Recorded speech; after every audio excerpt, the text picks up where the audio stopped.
Yes, sugumba prajaga ikhoiga samnaraga satpa yaba pot adu ngatane ikhoigi government ji ki hojik pandam se chauna pi aduna madumangna aina ngasi je ikhoigi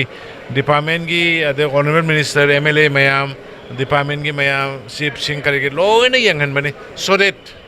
koi laibak sigi semkat na mohana bada aikhoi sumadu gi matung in mangam ba oina ba haita tambangam na ba Rocketry di Nambi Effect haina mingthonba film ama Chief Minister N Biren na luchingduna leingak Minister MLAs sing amadi tonganba department ki makok thongba officials sing punna yengminnabagi thouram amanga si Palace compound leba Manipur State Film Development Society da pangthokkhre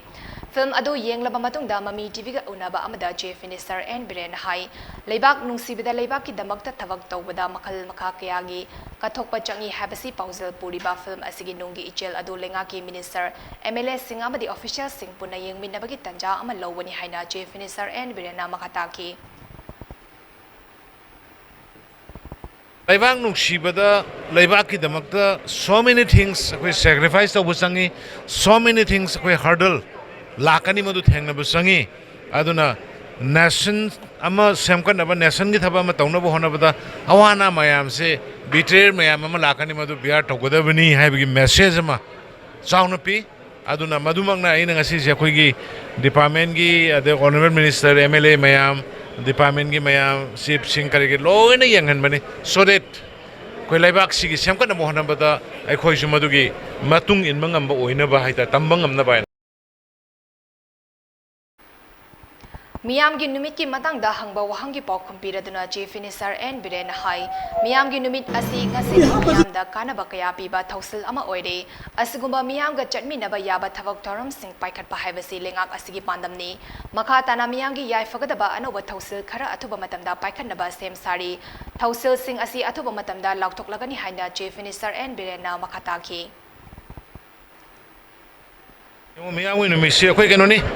sumna ikoi di politician ni praja gi tormani ikoi di si phayeba policy to thambani madu institutionalized to bosi di praja gi thabang ni phai haidana ngasi si madu institutionalized or kanda deset gi khuding da tha khuding gi tawre praja da loina kana phange hoje yes sugumba praja ga ikoi ga samnaraga satpa yaba pot adu ngatane ikoi gi government ji ki hoje pandam se many things ai ngasi hairoi da ba laukthor ko da bakra lekhra ngaina se ngasi film screening gi thouram aduda the people CM haina mingthonba documentary film amaso utki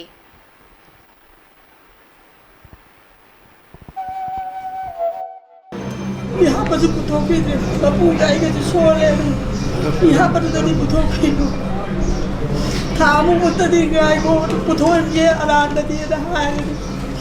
मागी परीक्षा मतम दो अदु बक तो hello अदु मथंग दा मागी अनक को गवर्नमेंट दा फ्री दा हे क्लास 10 12 फाव तंबा याना बा